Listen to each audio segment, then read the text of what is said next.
to encourage us this morning. Let me turn your attention while you're standing quickly to the Word of God. I am going to be reading a passage from the book of 2 Corinthians chapter 11. 2 Corinthians 11, Paul is writing to the church and he's defending himself against false teachers, and I'm going to join in, read a couple of verses here, beginning in verse number 24 of 2 Corinthians 11. Paul writes this, he says, 5 different times the Jewish leaders gave me 39 lashes. 3 times I was beaten with rods. Once I was stoned, and 3 times I was shipwrecked. Once I spent a whole night and a day adrift at sea. Verse 26, he says, I have traveled on many long journeys. I have faced danger from rivers and from robbers. I have faced danger from my own people, the Jews, as well as from the Gentiles. I have faced danger in the cities and in the deserts and on the seas. I have faced danger from men who claim to be believers but are not. I have worked hard and long, and during many sleepless nights I have been hungry and thirsty and have often gone without food. I have shivered in the cold without enough clothing to keep me warm. Verse 28, he says, then besides all this, I have the daily burden of my concern for all the churches. Who is weak without my feeling that weakness? And who is led astray and I do not burn with anger? Look at verse 30. He says, and if I must boast, I would rather boast about the things that show how weak I am. Paul is explaining to the church that he has lived through some stuff. And if you look at this story and this passage, Paul has lived through some things that would have marked his life, that it has impacted him. It has impacted the way that he looks. It has undoubtedly impacted the way that he walks, and beyond the physical. Beyond the scars from the lashes and the rods, there was this mental pressure of leading the churches. And he talks about the daily burden and concern. It's all having an impact on Paul. And the truth is, for Paul, sometimes the pressure would show. And yet I love what Paul says in verse number 30. He says, if I'm going to boast, I am simply going to boast about the things that show how weak I am. The next chapter, 2 Corinthians chapter 12, verse number 8, Paul says this 3 different times.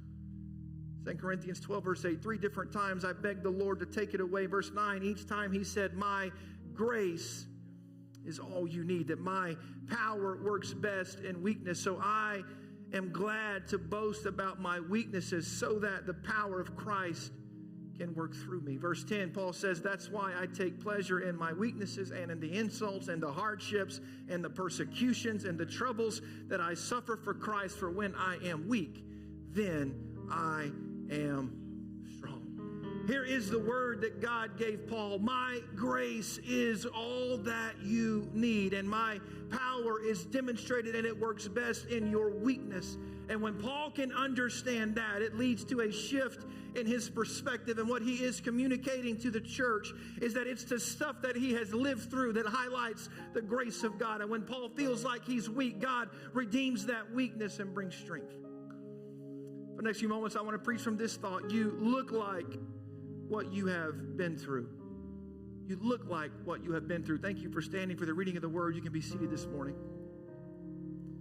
There is a story in your Old Testament in the book of Daniel chapter 3 that I love. It's the story of the 3 Hebrew boys who were living in exile in Babylon.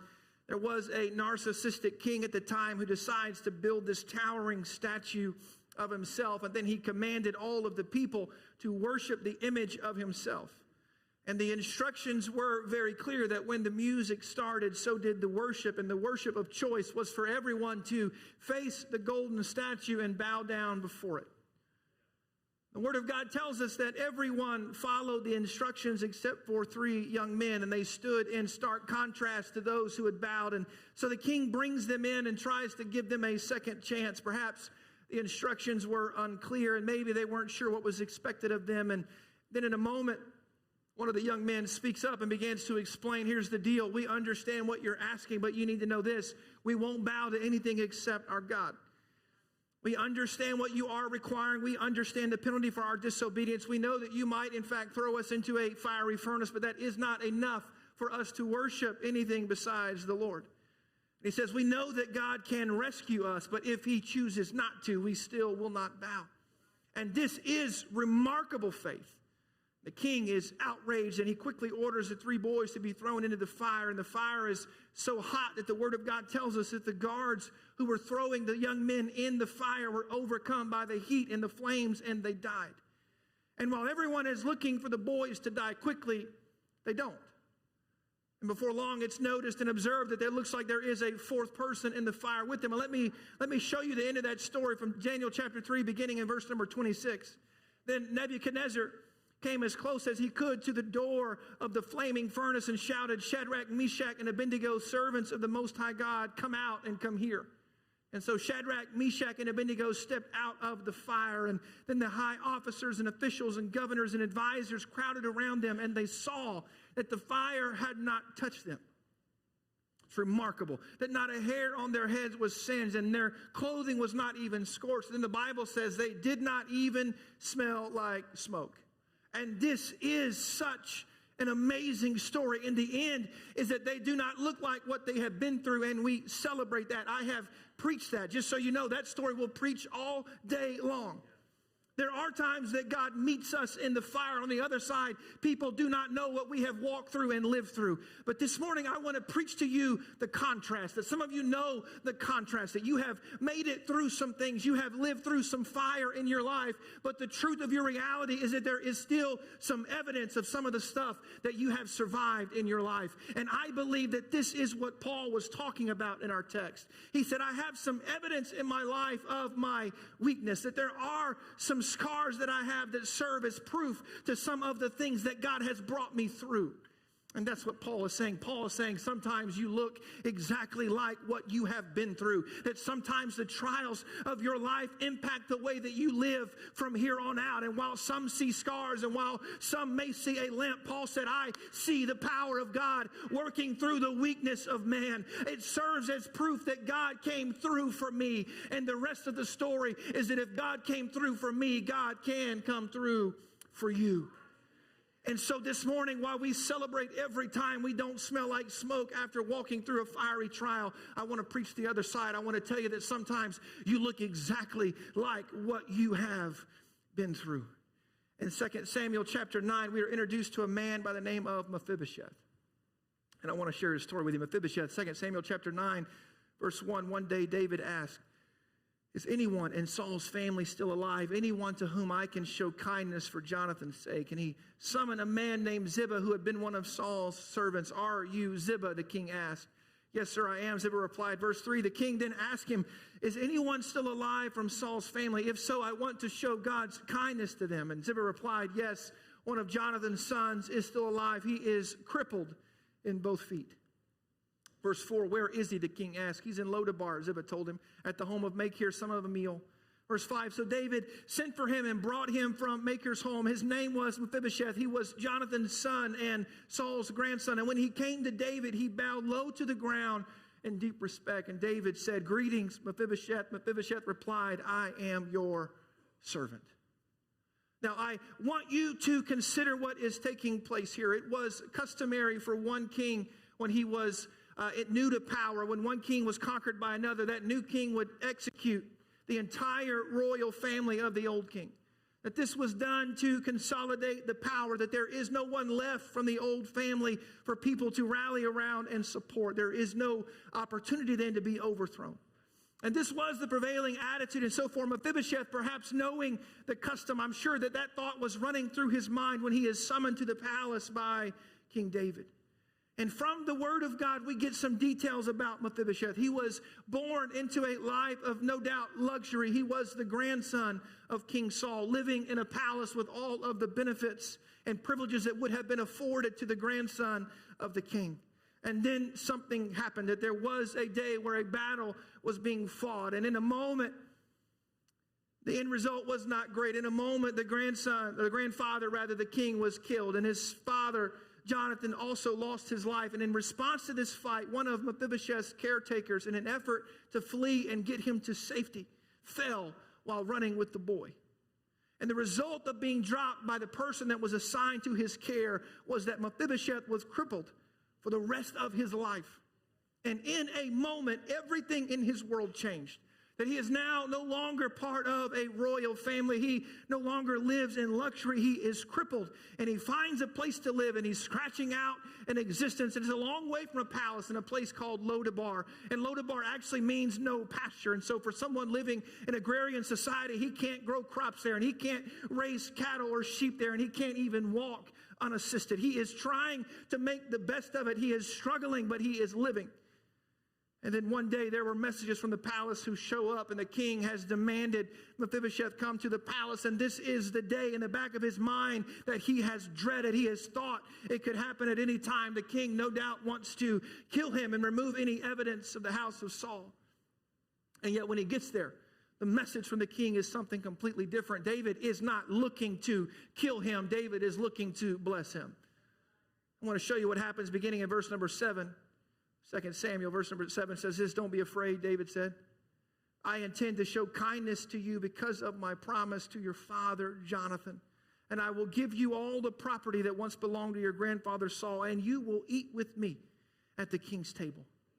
Verse 8, Mephibosheth bowed respectfully and exclaimed, "Who is your servant that you should show such kindness to a dead dog like me?" And here's what I want you to catch and grasp from the story, that Mephibosheth had a place at the king's table, that every time it was time to eat, while there were some that walked in effortlessly, there was a seat that looked like it might remain vacant, but then you heard it. You heard the sound of a man dragging himself to his place, that no doubt his weight being supported by crutches of some kind. He was crippled, but he was also coming. He was handicapped, but he was on the way. Life had not been easy for him to live, but he had a place at the table. And every time Mephibosheth comes dragging in, he is proving the kindness of the king, and he is proving the grace of the king. He is, in fact, a picture of grace.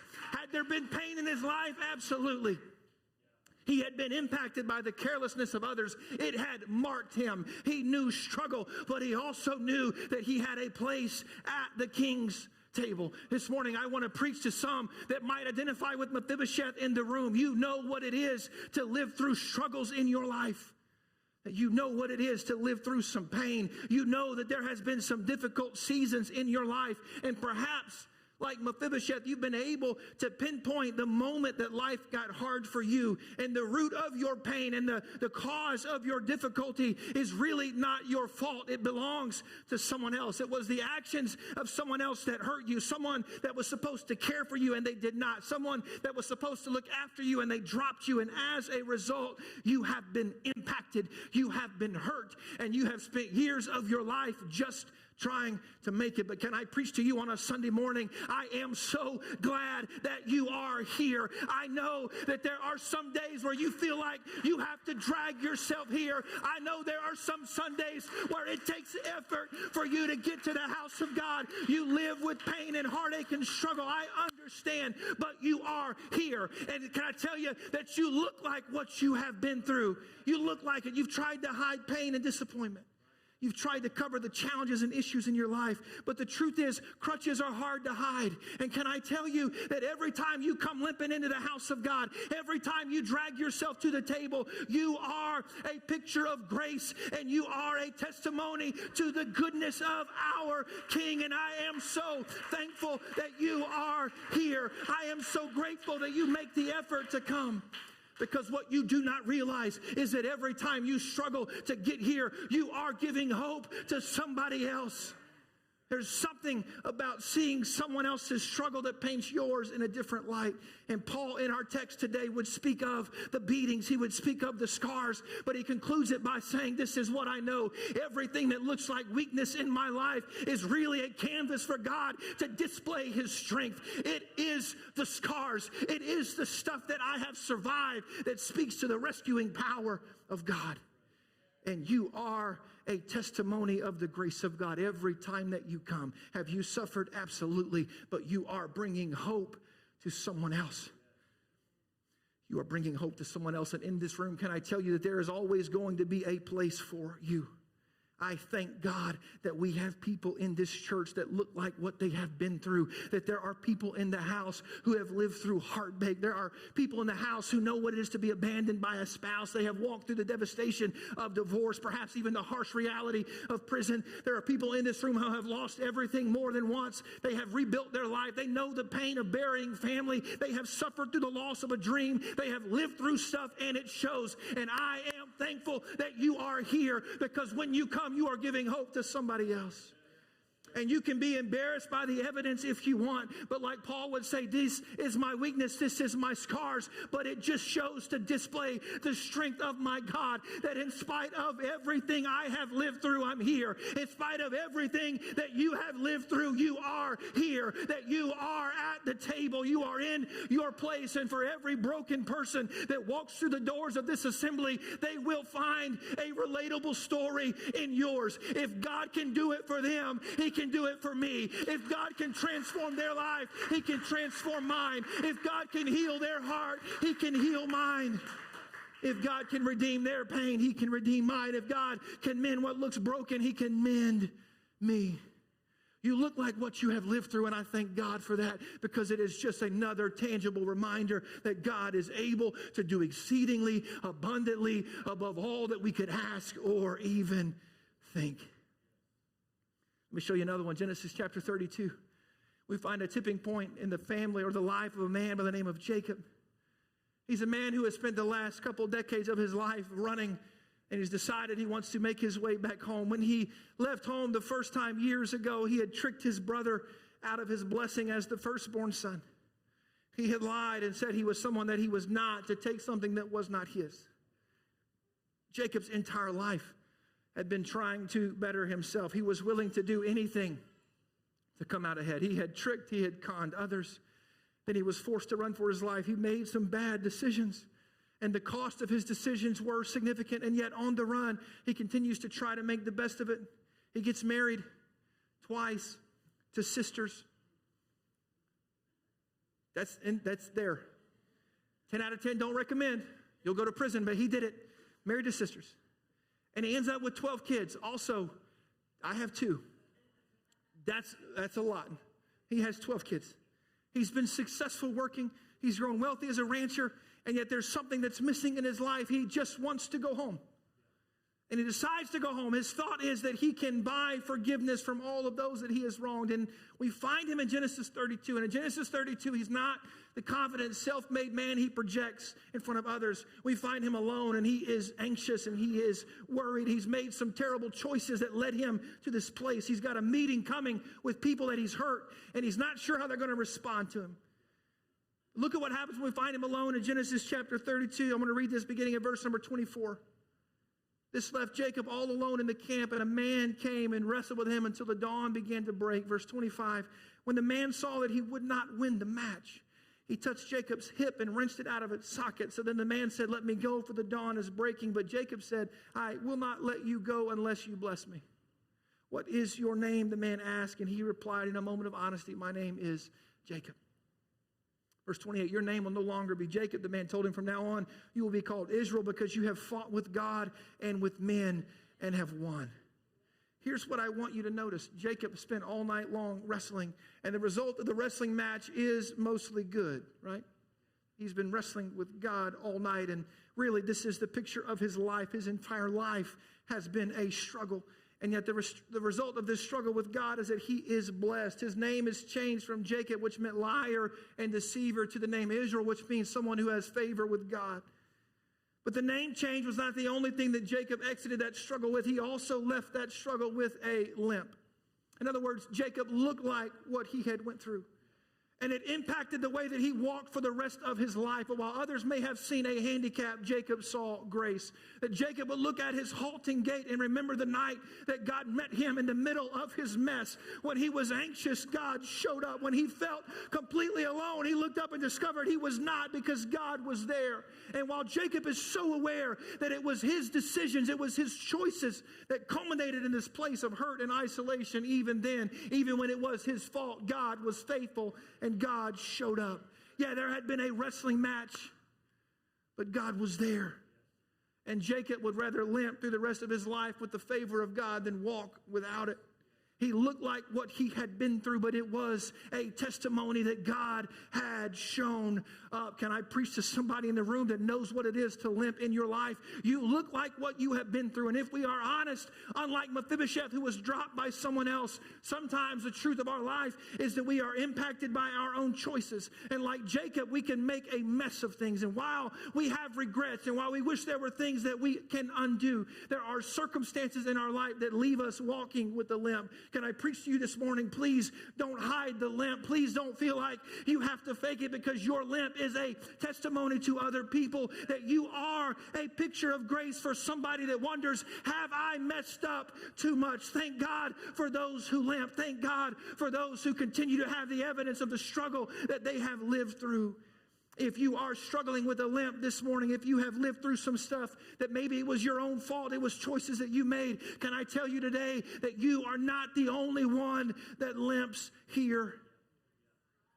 You are not the only one that wishes they could undo something in their life. You are not the only one that lives with that regret. You're not the only one that's learned how to make adjustments to move forward. Your struggles have marked you. The things that you have wrestled with may have caused you to walk different. But can I preach to you? You may be limping, but you are also living. You may have challenges in your life, but you are still here. And you are the picture of grace that somebody else needs to see. If you can live with the limp, they can. If you can walk a little bit different, they can. If you can find victory in the middle of anxiety, if you can find victory in the middle of an identity crisis, they can too. If you can struggle when you feel like you're all by yourself and come out on the other side, they can too. The truth is, some of us look like what we have been through, and I am so grateful that we do. This is not a church full of perfect people. And if this is your first Sunday and you thought, I found it, wow, surprise. This is not a church full of perfect people. It is a church full of people who limp sometimes, but we keep moving forward. It is a church full of people who have gone through every heartbreak you can imagine, and yet we keep moving forward. Why? Because the grace of God has been enough. The grace of God has made a difference in our life over and over and over and over. And for every broken person who walks in, they may find somebody limping, but they find somebody with the strength to keep living, and it gives hope to someone else. You are not by yourself. We have lived through some stuff, but in my weakness, He is made strong. I may not be perfect, but I serve a God who is, and He is faithful. Let me show you one more instance where the evidence of a struggle made the difference in the faith of someone else. In John chapter 20, we find that the disciples of Jesus have had their world completely turned upside down. That for over 3 years, they had lived and walked with Jesus. They had watched as He had been arrested. They had watched from a distance as He had been tried and ultimately crucified on the cross. They watched Him breathe His last breath. They saw His body taken off the cross. They saw His body buried. And now, on the other side of Calvary, they are trying to figure out, what do we do now? But history records on the third day that Jesus would rise from the grave. He conquered death, hell, and the grave. He appeared to His disciples, most of them. There's one named Thomas who was not there the first time that Jesus came to him. And when the other disciples who had lived through the same heartbreak that Thomas had lived through, when they began to exclaim and talk to Thomas and say, listen, you don't understand, Jesus is alive. And Thomas says, no, I saw Him being buried. He says, no, He was here. He came to us. We saw Him. And Thomas cannot quite reconcile the message that they are sharing with the reality that he has lived through. Over the last 3 days, his world has been turned upside down. I hear what you are saying, but I know what I saw. I know what I experienced. I felt the finality at the side of the cross. I felt the loss, and I don't know how to reconcile what you are telling me now. Let me show you what happens in John chapter 20, verse 25. They told Him, we have seen the Lord, but He replied, I won't believe it unless I can see the nail wounds in His hand and put my fingers in them, and if I can't place my hand in the side, in his wound in His side. Verse 26, 8 days later, the disciples were together again, and this time Thomas was with them. The doors were locked, but suddenly, as before, Jesus was standing among them. Peace be with you, He said. Look at verse 27. He said to Thomas, put your fingers here And look at my hands and put your hand into the wound in my side and don't be faithless any longer, but believe. In verse 28, Thomas replies, my Lord and my God. Have you ever considered that if God had the power to resurrect the lifeless body of Jesus, that he certainly had the power to heal the hands and feet of Jesus? If he has the power to raise him from the dead, he has the power to remove the evidence of the nails and of the spear. But God, in his wisdom, knew there was going to be a heartbroken disciple who desperately wanted to believe, but was struggling to believe. And so, when it was all said and done, the resurrected body of Jesus looked like what it had been through. My God, my goodness, can I preach to you that God understands us? Can I tell you this morning that God understands you, that God is looking to meet you in the middle of your doubt. God meets us in the place of our greatest confusion. He meets us in our lowest places and offers real proof that he can rescue us. For every person who resents the evidence of the struggle that you have lived through, we want to hide it. We want to be so much better. We want to somehow look like we've never gone through anything in our life. We have that story of the 3 Hebrew boys. They don't look like what they've been through. They didn't even smell like smoke. And you feel like, I smell like an ashtray. All I see in my life is smoke. And I'm trying so hard to cover up everything that I've lost. I'm trying to cover up all the pain and heartache and struggle. I'm trying to hide it all. But the truth is, you can resent the evidence of the struggle you have lived through. For every person that lives with regrets, you can resent it. You can resent it. But can I tell you this morning that even Jesus had scars? Even the resurrected body of Jesus was not perfect. He displayed his scars. Can I preach to you on a Sunday morning that your scars do not disqualify you, that you look like what you have been through, and that is a picture of the grace and mercy of God. That is a testimony that God can and God will see you through. He is faithful, and he's able to take care of you. Would you stand with me this morning?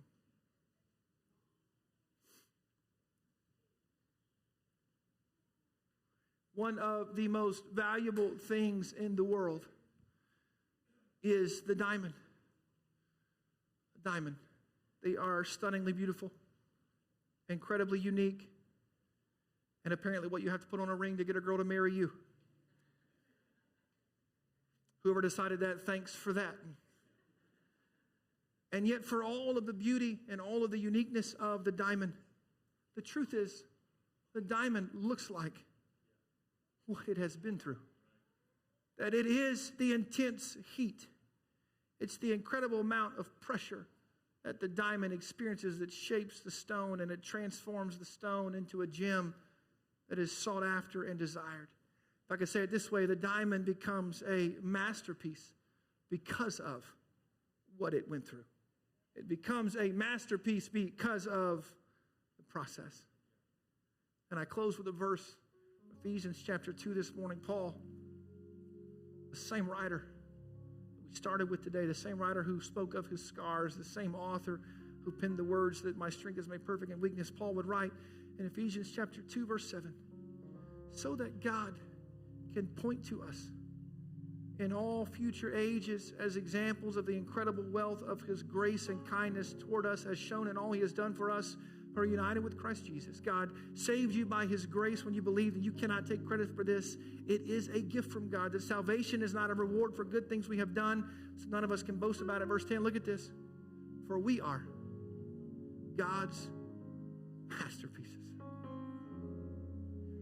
We are God's masterpieces. Hear me, I know it's been a process.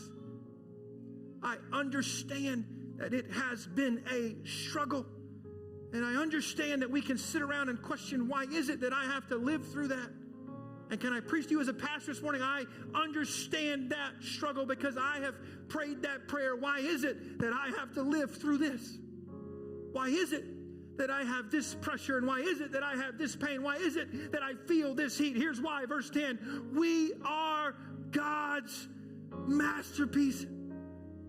It is the process of your life that has brought you to this point. It is the plan of God. It's not to crush you. It is to transform you. And you are becoming a masterpiece. You look like what you have lived through, and that is by design. You are a masterpiece. You are a picture of the grace of God. And this morning, I believe that the sweet presence of God is here. And what God is trying to do is God is trying to adjust your perspective in this moment. That for every Mephibosheth who has resented the life that you have been left with after someone else hurt you, you feel crippled. You feel like you have struggled to move forward. It is not your fault. I understand that. And there is no pain like that. You are left reeling from the actions of someone else, and you replay it over and over and over in your mind. What could I have done differently? How could I have avoided this? The truth is you could not have. It was not your fault. You were dropped. Somebody was careless with your care, and you have struggled to move forward. Can I preach to you this morning? There is a place for you at the table. I understand that you look like what you have been through, and I know that you try to hide it, but I'm here to preach to you that God is full of grace and mercy, and God has a place for you. For every Jacob who has been left with a limp because of the things that you chose, the things that you wrestle with in your life. Yes, you have overcome them, but there's still a limp in your life. Don't resent it. Can I tell you, there is a place for you. You may be limping on a Sunday morning, but you are also living, and you are living with the grace and favor of God. Your name has been changed. Your life has been transformed by the power of God. You may still have a limp, but God is with you. You may look like what you have been through, but I'm here to preach to you. Thank God that you do, because you serve as a testimony. You serve as a canvas of the goodness of God. And so this morning, can I tell you right now that this moment has been crafted for you?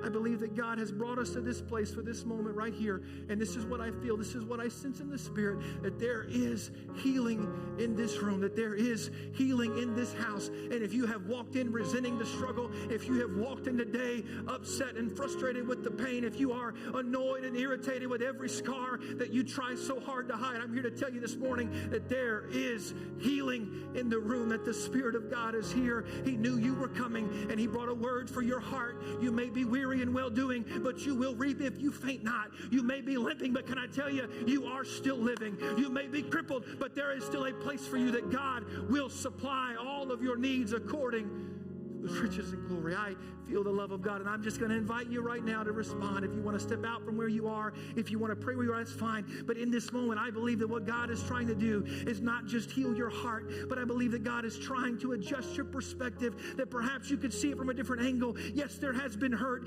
Yes, there has been confusion. Yes, there has been disappointment, but God is a redeemer of your pain, and God is turning your life into something. God is transforming it. You are a masterpiece. But that rock never becomes a diamond without heat and pressure. And you cannot become all that God has for you without understanding there is a process that you live through. But you are a picture of the grace of God. As He begins to play, I would just invite you to open your heart to God in this moment, that you could just be real with Him for a few minutes. You could just express it. If you've been frustrated, that's okay. He wants to hear that. If you've been irritated, that's okay. He wants to hear that. If you have questioned, why is it that it seems like my whole life is a struggle? Why is it that my whole life has been trying to get ahead? Why is it that I am exhausted trying to make something of myself? If that is your story, if that is your testimony, there is a Creator here who wants to hear your heart's cry, and God is able to adjust your perspective. In the name of Jesus.